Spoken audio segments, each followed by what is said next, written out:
welcome back to Falling Upwards, because it's season 2. We're back. Woo! See, I feel like at this point, Maddie usually does a woo. I was expecting woo, I'm not going to lie. Sorry, woo! There it is. And we do have a fantastic guest with us. We're going to ease you into it, because first we'll open with Maddie. How are you doing? You doing all right?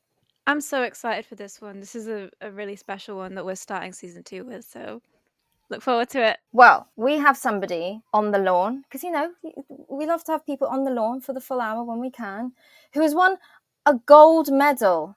And not, you know, I'm not just saying like on a school sports day where you kind of win the egg and spoon race and it's like some plastic thing that you're really excited about. An actual gold medal at the Paralympics. We have the fantastic Amy Truesdale on the lawn with us today. Hi, Amy. How are you doing? I'm doing really well, thank you. That was a lovely introduction, so thank you both. When was your very first gold medal as a kid? Do you remember? Have you ever had any of those little plastic ones? Yeah, I've done like my sport for like so many years, so I've had quite a few medals over the years. But my very first one, I think I was about 10 years of age. So I did my first comp when I was 8. I do taekwondo, so I got kicked from one side of the room to the other, cried my eyes out, and I was like, I'm not doing taekwondo for ages. And then a year later, I got my confidence up and I got gold in that comp, and it was only a tiny little North Wales Championships, but I had a year out because I was so upset. And then I was like, yay! And then I brought it back like a year later. So I think I was only about 10 at the time. That's amazing, though. Oh, I love that though. I mean, I feel like that could be a good contender for the favourite failure section, actually. Yeah, possibly.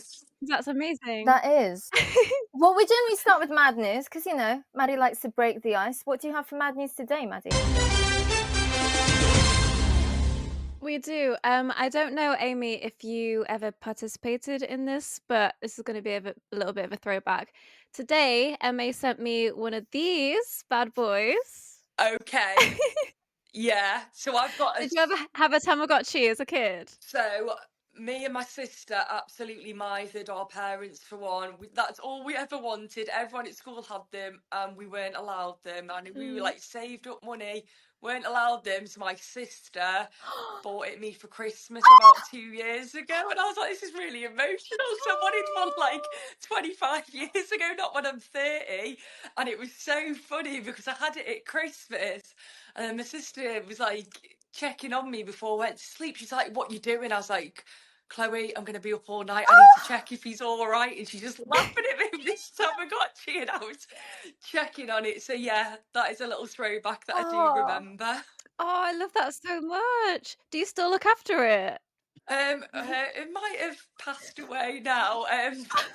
But that's because I didn't have the experience of looking after it as a kid, so it was a lot of pressure, I think. I was the same though, because my sister, you know, probably like 17 or 18 years ago, I used to watch my older sister play with hers, but I was just too tiny to have one, and I was really jealous, and I always wanted one, and I never had one, and now I finally have one all those years later, so I'm so excited. I love I think we're going through a similar thing. Oh, that's so good.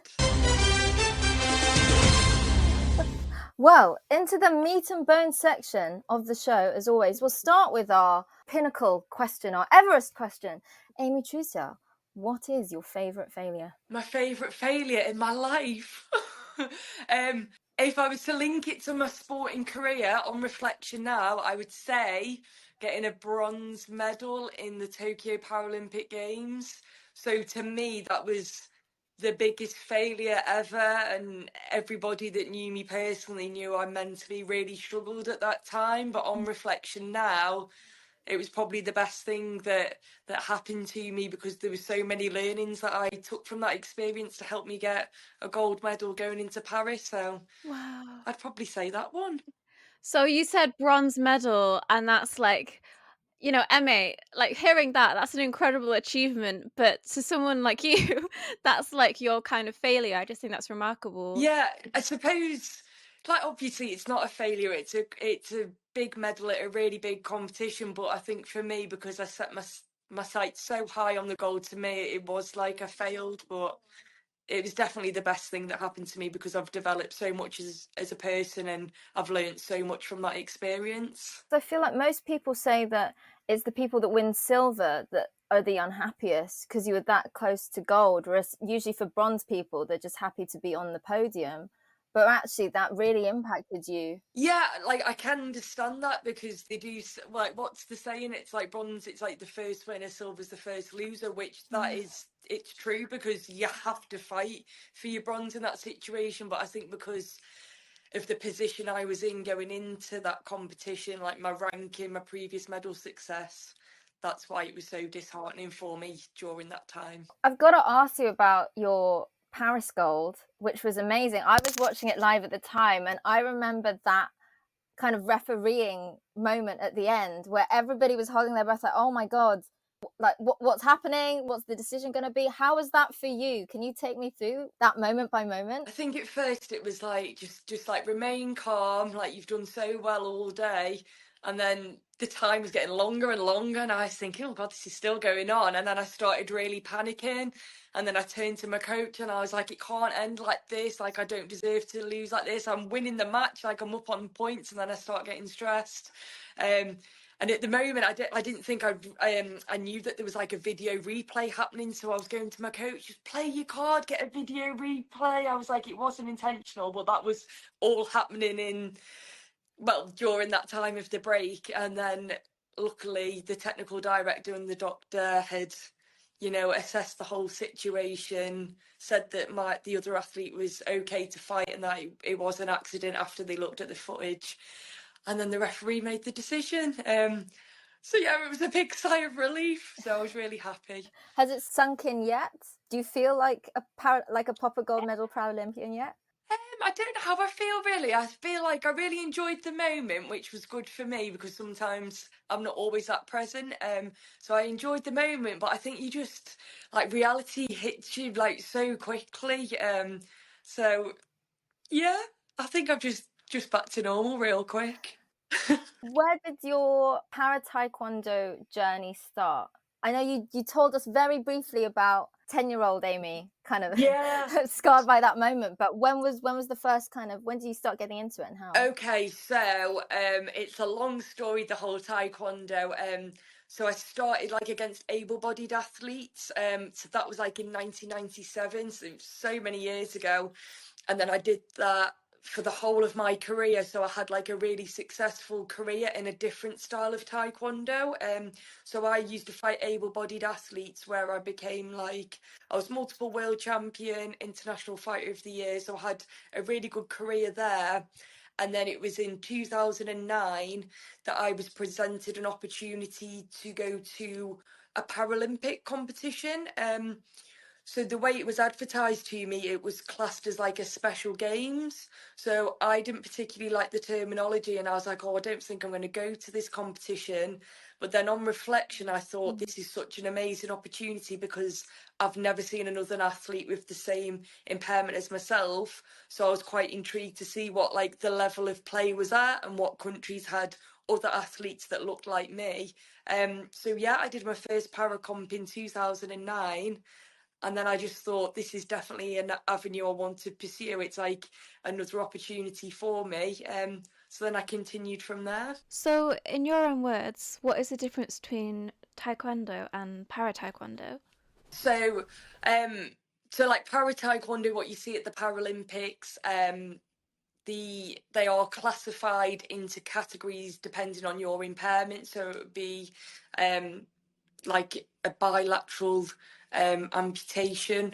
So you fight one 5-minute round, and it's basically, to put it as simple as possible, the person who scores the most points on the electronic system. So you wear like electronic socks, and you have to hit the body armor at a certain threshold in order to score the points. If that was like Olympic taekwondo, you would do 3 2-minute rounds. You can do headshots. And then if you win 2 rounds, you ultimately win the whole match. It doesn't go to the third round. So that would be the difference with those two. After all this time, do you enjoy watching it or do you prefer some distance? I do still enjoy watching it. I think like with taekwondo as well, like the game changes all the time. There's always new athletes coming in. There's lots of rule changes. So yeah, it's always like really dynamic and just it's just different to watch. So I still do enjoy watching it. Yeah. Do you like watching yourself back on replays? Yeah, I do. I think it's really good as well for like an analysis to develop yourself further of like, oh, that went really well, or I made that mistake there. So it's really good from that point of view. But my Paralympic fights, I think I've watched them maybe 50 times, which is very excessive. But Wow. I feel like I feel like because it was so long ago, it was only a couple of months ago, but it's just like I want to relive it, and I just want to like relive the feeling, so to speak, because I think for me, because I've followed the Olympics and Paralympics like my whole life, and I've watched other people that I know have like their gold medal moment, it's like I've actually had mine, and I just find it crazy. So yeah, it's just a bit emotional, and I just like watching it. Oh, I love that. Like one of the best moments of your life, and it's there for you to rewatch whenever. I'm not surprised you rewatched Yeah. it 50 times. Yeah, because I'm just trying to think, oh, how did I feel and how do I feel now? So that's why I keep watching it. Everyone thinks like that's a bit excessive, but that's just me. Does it feel like it was a long time ago? Because it wasn't, but I suppose all those emotions and everything makes it feel like it was so long ago already. Yeah, I don't know, but I suppose, yeah, it just feels like a few months ago, which it was, but I think like a lot's happened since then. I think because like the high is so high and then like the low is low because the reality you go back to normal life so quickly. So it's like you're trying to chase that high and just relive it again. That's lovely. How has your family, like your close friends, your inner circles, reacted to you getting that gold? Um, so I've got quite a small circle. Like my sister was like really proud of me. I think like the second that she see me in the morning before my fight, she said straight away, "You're gonna get gold." I think because Oh, I was so calm and so focused. But a few people that know me, like personally, they just knew that I was mentally on it that day. Everyone said it, so that was good. I love that they all just knew. They had no doubt at all that you were going to get golds. I think if you know me, my face says a lot without me speaking. So like I'm really terrible for it. So everyone knows if I'm tired, if I'm in a mood, if I'm in a good mood. So the way I presented myself the day of the fight, everyone was like, "Yeah, we know Amy and she's on it." So yeah. Oh, so next Paralympics, they'll just take a look at your face and say, Oh gold. yeah, oh, it's not a date. So Are you targeting the next Paralympics? Is that something on the horizon? yeah, so like I'm still an athlete at the moment. I'm in a really good position to qualify again, so I'm just going to slowly integrate myself back to training, and then I'll hit some of the bigger competitions next year and just see how I feel and see where I'm at. Fab. Do you have any pre-match rituals? Anything you've got to do before you step out? Um, like before I step out on the ring, it'll literally be just focusing on my breathing and just going over basic things like my game plan. Like the night before, I'll always like listen to like a podcast, always have a face mask, like a bath bomb, do you know, just a really like a little pamper session, a really chilled one. So that'll be like my routine the night before. Mm. Do you have like a go-to hype song? No, I don't really have a particular one. Like usually we've got like a playlist that we all listen to, but I don't know. I can't think. Usually, probably something by Kanye or Eminem. I think there's some of the lyrics are always quite hyped. So you like rap? That gets you going. Yeah, yeah, probably. That podium moment, that gold medal moment that you talked about, which the very rare few ever get to experience, what goes through your head during that? Because, sometimes you see athletes in floods of tears. Sometimes they look so stoic. Like, how was that like for you? Like I was like smiling, and then I got very upset on the podium, and I think it was just like the way I felt was I think I was relieved I'd done it, and then I felt really proud of myself, which I don't usually, but I felt proud of myself. And then I just felt like really happy that people that haven't seen me for years or watched me for years actually got to share that moment with me. So it was a lot of emotions. It was really cool. Some of our listeners that might not know much about para taekwondo, you mentioned the 2020 Paralympics, and that was the first time para taekwondo even appeared in the Paralympic Games. How have you seen, as somebody so involved with the sport, how have you seen para taekwondo grow? Do you feel like it's improved, that the awareness of it has grown since it kind of made its debut? Yeah, definitely. Like there's been a massive increase in participation. You can see it with other countries. Like for example, like Mexico and Brazil, they might have had like 5, 10 athletes. Now they've got teams of like 40, 45 athletes. Oh my gosh. So like their program is like absolutely massive, and they've got multiple athletes in each division. Like our program's grown, it's still small, but I think yeah, it's just done really well. Like the awareness is out there. There's more role models, and then individuals with disabilities are like, oh wow, taekwondo is an option for me. So it's really good that you can encourage people into the sport. You talk about encouraging people, and I think something that's always so wonderful every Paralympic Games is you see like movements and pushes towards encouraging people to get into Paralympic sport where they might not have felt they were able to. And you just kind of talked about encouraging people in that mentorship element. How was that experience like for you? And do you feel now as an athlete with status, you've been able to do that for younger athletes too? I think for me, like with para athletes, there's never a clear pathway for them. So half of the time they don't know it's an option for them.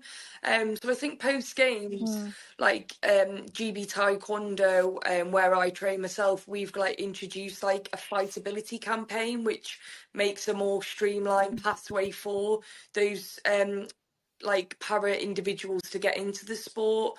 So we've got other clubs on board where they will upskill themselves with para taekwondo coaching, and then they will have groups of para athletes in their clubs. So basically they'll be getting the skills at like a club and grassroots level, and then eventually the hope of they'll be integrated into our team. So it's a really good like initiative that we've got going to just let people know that that opportunity is out there for them if they are interested in doing taekwondo. That's amazing. There's always a debate about like post Paralympics whether people treat it as it's a great discussion point for disabilities, but then after that people forget about it. From the point of view from as yourself, where you see this happening around you, do you feel that post Paralympics there's always a slump, or do you personally feel that people do generally put in the effort and try to keep these dialogues open? No, 100%. Like once Paralympic Games over, that's it. Like for me, like I've spoke to lots of athletes from other sports who are Paralympians. Like we have major championships in all sports. So for example, athletics, taekwondo, we've had major world championships in Manchester, and it's local, and there's like no media coverage on it. Nobody speaks about it. Nobody knows this is happening. And it's like we're doing so much good work in the 4-year prep to the games. So yeah, it's never really spoken about. Like I live in Manchester, so I know a lot of the clubs. I know there's like a blind football club. There's lots of people that don't know that's an opportunity in Manchester, and it's like all these clubs that are doing amazing work to help individuals. People still don't know that that's like basically a lifeline and an opportunity for them. So yeah, for me, it needs to be spoken about more. There needs to be more awareness around it, instead of just a week after a Paralympic Games. Why do you think attitudes are like this? Why do you think that, I suppose it almost feels like trend chasing, doesn't it? That it's trendy for a while and then people stop. But why do you think that happens? I'm not entirely sure, to be honest. I don't know whether like maybe like able-bodied competitions or clubs, maybe they know they're going to get more publicity, or financially they might gain more out of it. I'm not entirely sure. But yeah, it's a common thing that I don't know, that's just the way it is with parasport. I think there has been some amazing developments within it as a whole. However, I think there's still some big areas where it can be pushed upon further.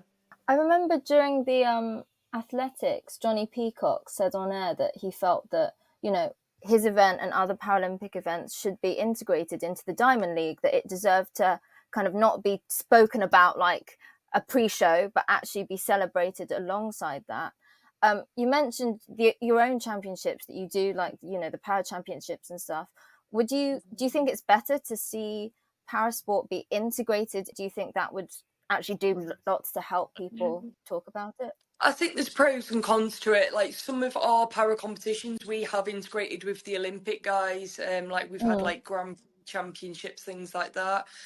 From like an Olympic and a Paralympic level, like it would be good in some ways, because I think it'd be nice that the Paralympics isn't really an afterthought. It's like you're all athletes that have trained your whole lives together, and you get that same recognition. However, with it being separate, I think some people do have better expertise on how to promote inclusion and manage accessibility. Whereas if you've always been in, say, Olympic and able-bodied sport, you might not really have that expertise. So there's probably benefits to having it separate as well. Before 2009, when you were still competing with able-bodied athletes, did you feel that for yourself there wasn't enough accessibility in sport? Like, you know, when you're alongside these able-bodied athletes, did you feel that? No, not really, because it's like I didn't really know any different. So for me, yeah, I've got my arm missing, but I was like, oh, well, I just kick people anyway, so I don't always need two arms. So it was just like, I just got on with it really. I think I've only got that opinion now. I've met some other athletes and I see some of the challenges they do face as Paralympic athletes. So it'd be nice if they just got supported a little bit better. To take things away from sport Amy for a second, when Amy's just Amy at home, how does that look like? Well, this is something Amy's working on because her life's pretty boring. I think because I've been so focused on taekwondo, it's like I need to try and now discover who Amy Truesdale is. Like, not without taekwondo, because that's still a part of my life, but it's like I need to find myself a bit more. But the only sort of thing that I do outside of training, so I go to like a dance class. So I go like once a week. I actually go tonight. I'm going later on this evening. So it's a heels dance class. So it's basically like a female empowerment class. So it's a bit saucy. But yeah, so that's what I do. So like I really enjoy that, and it gets me out for a bit. And I did want to do something that wasn't active, but I ended up doing something active. So that's what I do. And then any opportunity I've got to do any coaching or help any up and coming athletes, I always do that as well. That's amazing though. You were you were sort of downplaying what you do besides the taekwondo, but then you mentioned, oh yeah, but I do this dancing. That's awesome. Yeah, but it's only like And in heels as once well. a week. Yeah. I only go with dancing once a week, but it's cool. That's so exciting. Wait, take us through the class. Like, how does it look? Is it like a big class? Like, So how does it work? how many girls have we got now? We did have, was there 3 or 4 of us, and then our dance teacher. There's maybe 5 now. So like you'll wear high shoes, whatever shoes you want. Mine aren't too high because I was being sensible because I thought I can't injure myself with taekwondo. So mine are like salsa shoes, and then we'll get a different choreography each week. So we'll have like a little Instagram poll of what song we want to do this week. And then we all do it. So it's in like a 6-week block. So some weeks we might do one routine, focus it for 3 weeks, and then the second week we'll do a different song for 3 weeks. Or if it's a more complex routine, we'll do it for the whole 6 weeks. And then we like film it at the end, and then everyone's like, oh, should we like wear some fishnets or like wear loads of lipstick for the final week? And we're like, yeah, let's go. So it's really cool. Oh my god, that's amazing. Yeah, so it's just good fun. What routine are you working on right now? I don't know if we're on a new one this week or we might be going for possibly a Christmas theme. I don't know, so I'll find out this evening. What was your last one? I don't know, because I had a massive break after the Paralympic Games. What song did we do? But like historically, we've done Chris Brown before. We've done like a few Rihanna ones. So yeah, it's all good. Can I pitch Toxic? I think that would be amazing for your class. Yeah, that would be a good one. Yeah, we'll put that one in the mix. Oh, I love it. Yeah. Did you have any good celebration parties post Paralympics, during the Paralympics? No, Anything where you could show off those dance skills? no, not really. No, I didn't. No, but I was like really boring. Like when the games had finished, we had because we were staying in the village, we had a little room and there was like pizza and stuff. But Oh, yeah, so like there was obviously drinks and stuff. Like I don't drink myself. I just like went for the vibes. But I think by that point you're just exhausted, so you like chilled for a bit. But the closing ceremony, we all went to that, and that was like a really cool experience. Yeah, that was really good. oh, amazing! What's that like? Like to be around all of those other athletes in that kind of atmosphere as well. It was yeah, it was just like being at a concert. It was like where the athletics athletes competed. It was in that stadium. So I think it was like maybe 60,000 altogether, and then there was like Wow. singers on stage. We watched the flag bearers. Like it like literally rained through the whole thing, but like we all still like loved it, and we had our little plastic ponchos on and our team kit, and everyone was just like dancing. So yeah, it was really good. That just looks like a movie scene in my head.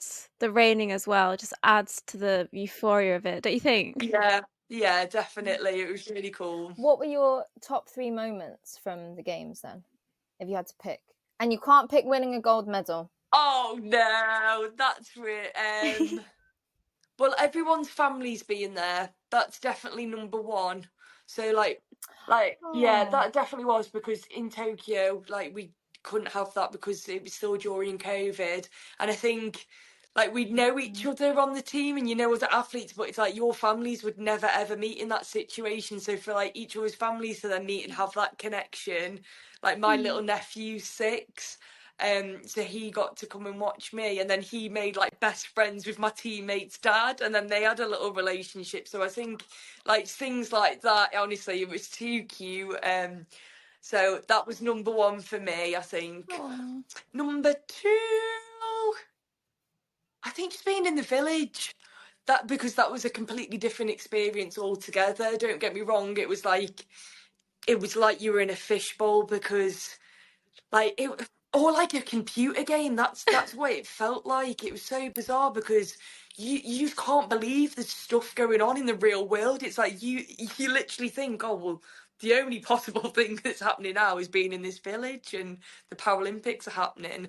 But I think the Wow. whole of that was so cool because like 24-hour food, go to the vending machine, get a beverage when you want. You could have like 10 Costas a day if you wanted, which I did.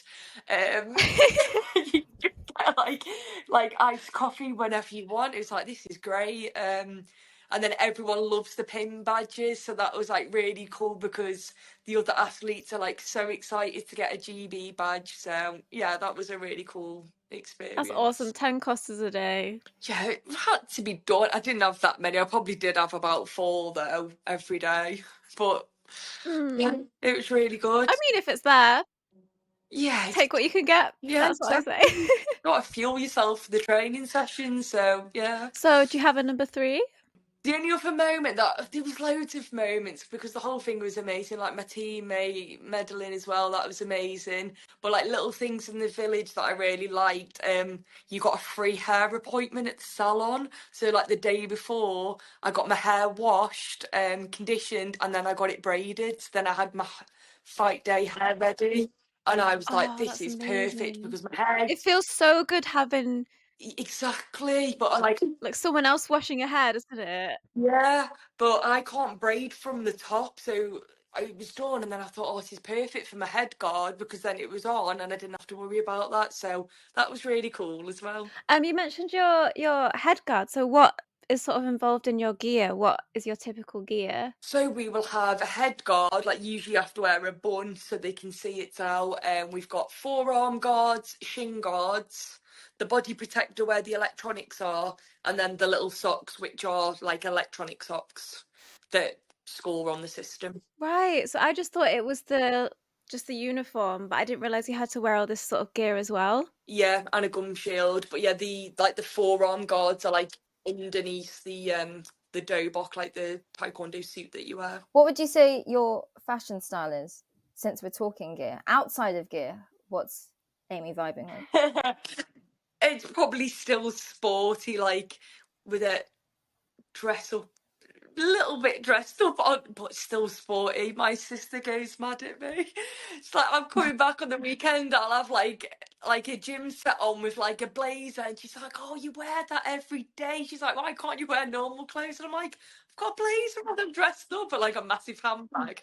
She's like, "God, just wear normal clothes," but it's still probably smart but sporty. Do you put comfort above everything else? No, like if I'm going to an event and I need to get dressed up, like I'll 100% do it. Like I'm getting my hair done, I'm like booking a makeup artist. But I think it's like rare occasions that I actually go out. Like when I go out, I'll dress properly, but most of the time it's pretty casual. You mentioned the athletes village as well, and how it can feel like a little goldfish bowl. I loved that comparison. Is it nice, like being around all the other athletes? Is it supportive, or can it like get quite competitive and quite intense? Like, is it actually nice being like with everybody? I think, there's like some really good elements to it. I think you get to meet some amazing, inspiring people who've got some awesome stories. Like everyone's journey into the Paralympics is like unbelievable and it's so different. But at the same time, it's like you need to take yourself off and just breathe because you can't get away from it. It's sport, it's training, it's athletes, and you're like, wow. It's quite intense. Did you get to try the chocolate muffins that everyone was talking about? Don't I'm not joking. I was the worst person because like people were going on about these chocolate muffins. I was like, hang about. I've tried the tiramisu, I've tried the lemon meringue, I've tried the cookies. I had the lot. And everyone's like, what you on about? I had the pecan pie. I literally tried everything. But the muffins, they were a 10 out of 10, 100%. So that is factual. They were. What made them so good? I think like you could get them warm. They had loads of chocolate chips. When you like broke them in the middle, it was just like chocolate sauce pouring out of them. They were just fabulous. They were so good. And they were free. Maddie, you are a dessert fan. I am. How does that sound? I mean, you mentioned tiramisu, and tiramisu is my favorite dessert, so I have to ask, how was that? That was really good as well. But I think for me, I think that lemon meringue pie, they had it in like the canteen. That was very good. Was that your favorite, you'd say? Oh, it's a tough. Oh, I don't know. That or maybe the muffins. It was a tough decision because they had cookies as well, and it was like, oh, and then like we had chocolate bread as well at Costa. So like there was like a baker every day just baking like baguettes and stuff, and then they did a chocolate bread, and it was like all hot. It's such a good job I'm a heavyweight because honestly, I thought my coach was gonna kill me the first week. He kept like side-eyeing me, and I'm just like this. But it clearly fueled me. But honestly, I was there for 2 weeks, and then the second week I was like, I need to really lay off it now because I did went a bit over the top. I was going to say it's not super healthy food for athletes. You'd expect it would be like hyper healthy, but that is not. No. No, don't get me wrong. There was like everything was so healthy, but they always had like a massive selection of desserts. Like everything else was like, as you would imagine, like loads of greens and pasta and protein. But yeah, there was loads of desserts too. On to our little special ending section, which we call the exchange, which our long-time listeners will know. This is where our lovely guests bring something that they would love our listeners to enjoy, that they're loving right now. So, Amy, what are you loving and vibing to most that you would love our listeners to try?